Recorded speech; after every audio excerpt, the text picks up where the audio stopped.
Il est 19h45 sur ITV. Bonsoir et bienvenue. Voici votre journal. Nous sommes jeudi 15 octobre et dans l'actualité de ce soir, cette doléance des maîtres coraniques du Sénégal. Ils réclament leur intégration dans la fonction publique vu leur rôle non négligeable dans l'éducation nationale. Pendant ce temps, les imams et oulémas mènent une bataille foncière. Une polémique est née autour d'un site de construction d'une mosquée à Grand Dakar. Et dans cette affaire, le maire de la commune est fortement critiqué. Jean-Baptiste Diouf déclare que ces imams n'ont pas d'autorisation de construction. À découvrir également dans ce journal les conditions de vie difficiles à Birkama.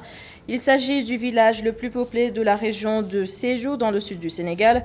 Ces 7000 habitants n'ont pas accès à une eau potable et ce n'est pas tout. Ils n'arrivent pas non plus à se soigner correctement.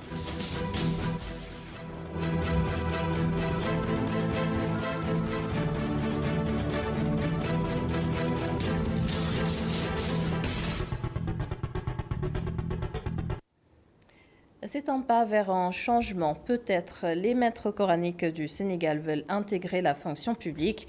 Ils estiment jouer un grand rôle dans le système éducatif. Les précisions de Mamadou Lamine Fati.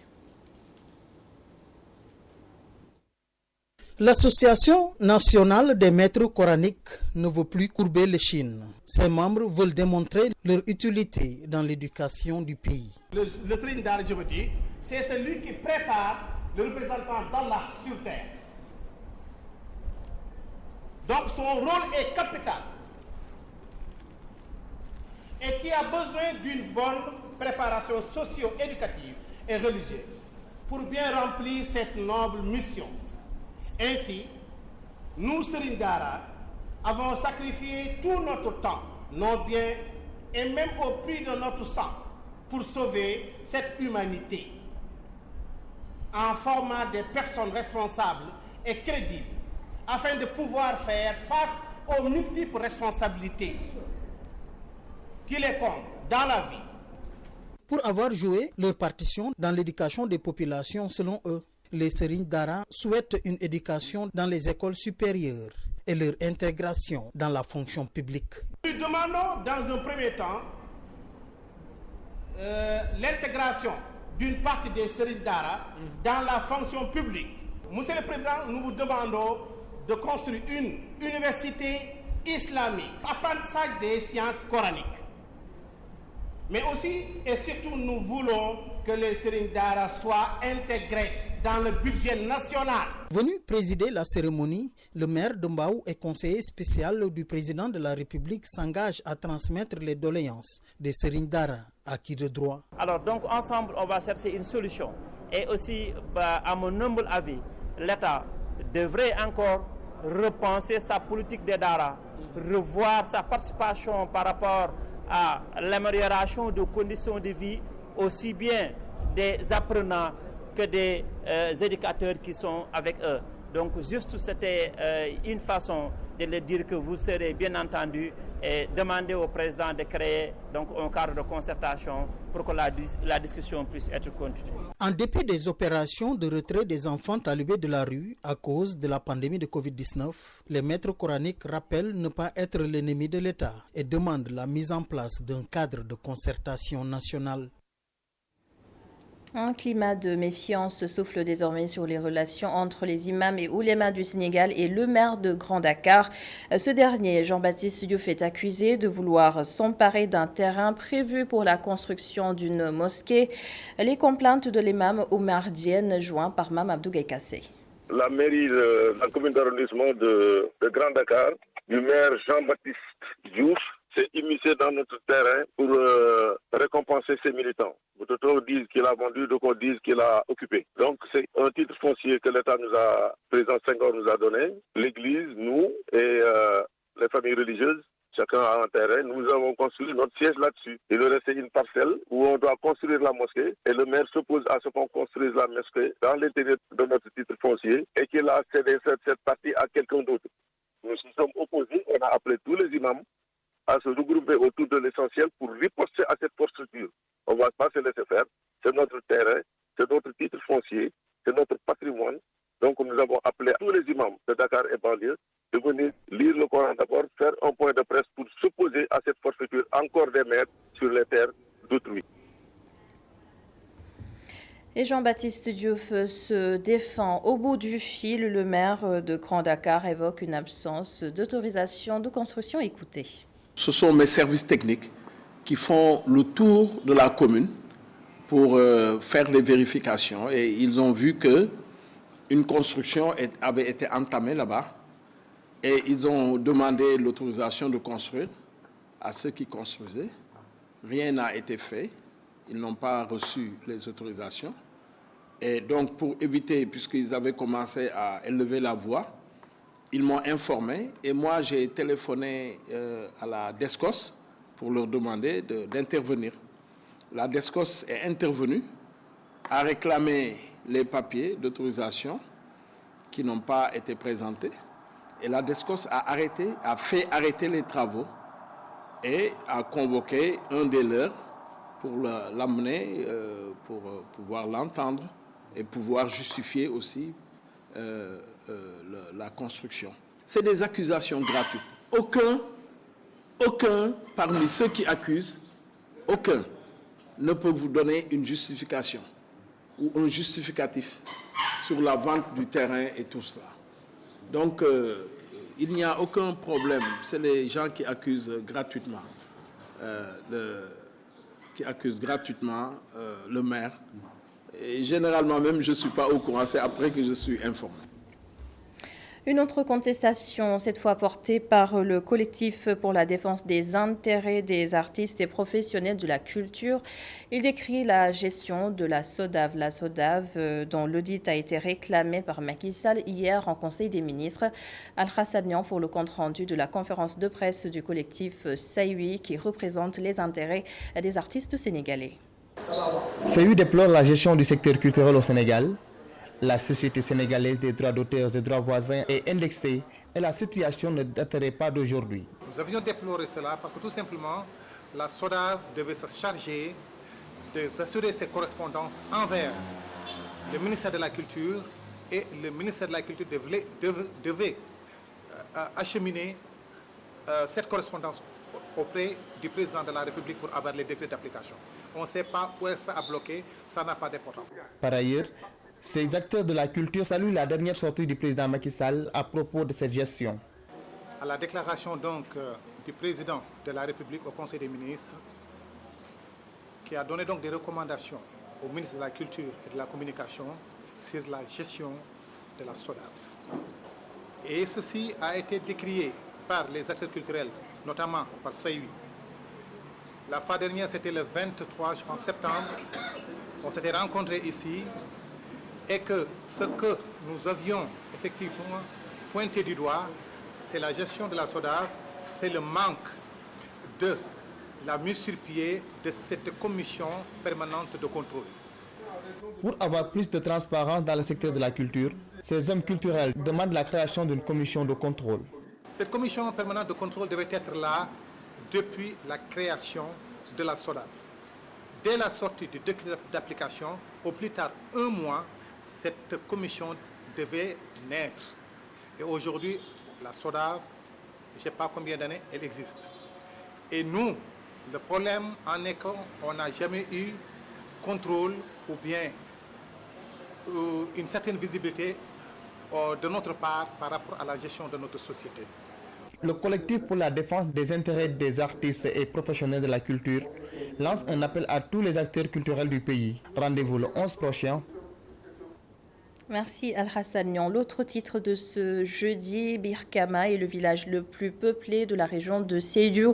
Sa population est estimée à 7000 habitants qui ont difficilement accès à de l'eau potable, mais aussi à des soins de qualité. Dans cette correspondance de Seydou Diatta, ces populations de Birkama lancent un cri du cœur. Officiellement, l'adjoint au sous-préfet de Djibana, Khalil Diouf, était venu présider la cérémonie d'inauguration d'une école pour les enseignements coraniques. Mais son séjour dans ce village le plus peuplé de la région de Sédhiou a été mis à profit par ses habitants pour dépoussiérer de vieilles doléances. Les enfants de Birkama, quand ils sont malades, on vient les consulter et les évacuer. parce que 7000 habitants ne peuvent pas se soigner dans une case de santé. L'autre urgence, c'est l'obtention d'un poste de santé. Nous avons un dossier qu'on a conçu en tant que fils de Birkama, que nous allons mettre sur le circuit administratif.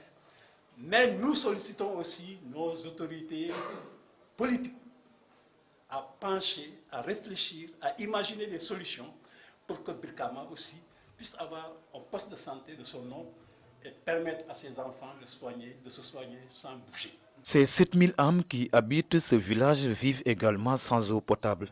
Ce village est le plus gros village de la région de Sédhiou, avec près de 7000 habitants, sans eau. Ça, c'est cuisant comme problème. C'est pourquoi nous invitons les autorités administratives, les autorités politiques, d'aider Birkama à régler définitivement son problème d'eau à partir des robinets. La liste des besoins est certes longue, mais certains problèmes ont pu trouver des solutions locales.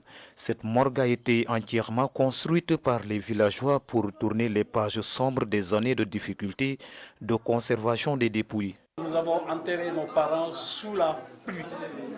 Nous avons enterré nos parents en pleine nuit. Nous avons enterré nos parents sous un soleil ardent. Nous avons enterré nos parents pendant que leurs enfants absents souhaiteraient les voir.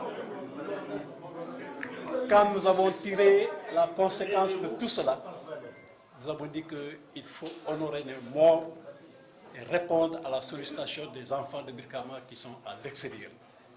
C'est cette motivation, c'est cet engagement qui a poussé tous les enfants de Birkama dans un élan de solidarité pour réaliser cet ouvrage qui, au finish, nous a coûté 4 950 000. L'autorité administrative repart ainsi avec une pile de doléances et promet de rendre compte à qui de droit afin de trouver des solutions aux multiples problèmes que vivent ces populations. Et le secteur pétrolier évalue ses pertes causées par la pandémie, chute du prix du baril, baisse de la production, problème de stockage, entre autres impacts.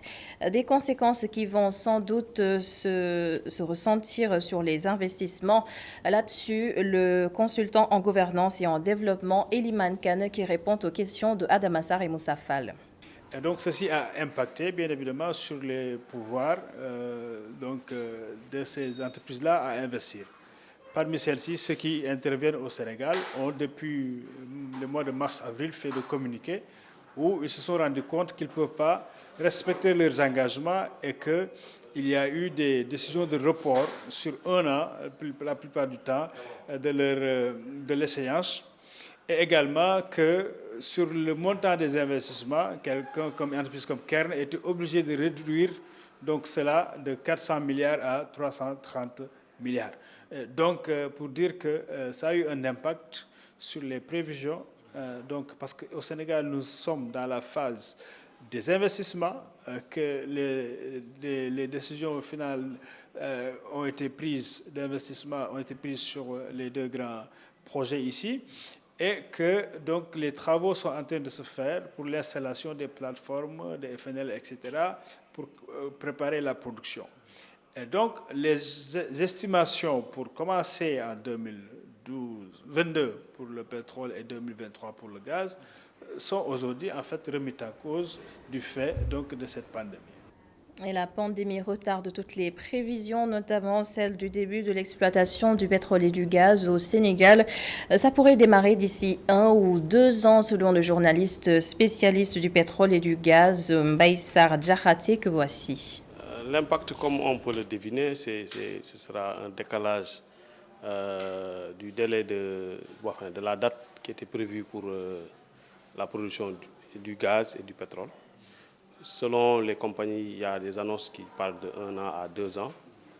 La production du pétrole et du gaz au Sénégal aura un impact très positif parce que rien que pour les revenus qui sont prévus, c'est à peu près, si on considère le budget actuel de 4 milliards, c'est un quart de ressources additionnelles qu'on aura quand on commencera la production aussi bien du gaz et du pétrole. Parce que ce milliard de prévisions, de recettes, je parle bien des recettes. C'est l'ensemble, c'est l'ensemble des projets. Donc ce sera peut-être à la 5e année qu'on aura ces revenus. Mais au-delà de ces revenus, il y a un environnement industriel qui sera créé. Il y aura un certain nombre d'activités connexes qui n'existaient pas, qui vont peut-être... Mais ces revenus aussi, réinjectés dans les investissements, dans l'économie, dans certains secteurs sociaux, ça va changer un peu la face du Sénégal. Et dans le reste de l'actualité, l'école militaire d'administration et des métiers techniques de l'intendance porte désormais le nom du colonel Landing Bessane. Cette école, dont la capacité d'accueil est de 280 lits répartis en 84 chambres, va participer à la formation des intendants souvent envoyés au Maroc ou encore en France. Et c'est Adam Hazard qui nous en parle. Désormais au Sénégal, il existe une école militaire d'administration et des métiers techniques de l'intendance. Jusque-là, les intendants étaient formés en France ou au Maroc. Pour la direction de l'intendance des armées, cette école arrive à son heure. De 1960 à nos jours, aucun intendant militaire n'a été formé sur le territoire national. Nous avons toujours formé nos intendants à l'étranger, particulièrement en France et au Maroc jusque-là. Par conséquent, nous avons pensé qu'il fallait faire l'ouverture de cette école pour pouvoir former nos intendants militaires sur place parce que l'expertise nationale est là. Cette école est baptisée intendant-colonel Landing Bessane. Son fils exprime toute sa joie. Et aujourd'hui, avoir l'insigne honneur de voir son nom de famille associé donc à la formation d'élite militaire qui, dans leur âme, vont devoir souscrire à des valeurs qui sont les valeurs dont on pense que notre père s'est inspiré. Pour le ministre des Forces armées, l'État va poursuivre la modernisation de l'armée nationale. Cette cérémonie, qui fait suite à l'ouverture du cours d'état-major il y a juste une semaine, s'inscrit dans la dynamique résolue des armées de réaliser l'objectif assigné par son Excellence M. Macky Sall, président de la République, le chef suprême des armées, de ne ménager aucun effort pour faire de la formation un des piliers de la modernisation de notre outil de défense à l'horizon 2025. L'école militaire d'administration et des métiers techniques de l'intendance, intendant-colonel Landing Bessane, a une capacité d'accueil de 280 lits et 84 chambres. Merci beaucoup Adam Assar pour ce compte-rendu. La semaine de la Guinée démarre ce soir sur ITV. Retrouvez à 20h45 Hassan Gueye et demain Oussama Monique Sagna et le reste du week-end. Elle va vous accompagner pour le journal de 19h45. Merci donc d'avoir suivi cette édition. La suite de la Total Bloc d'information dans un instant.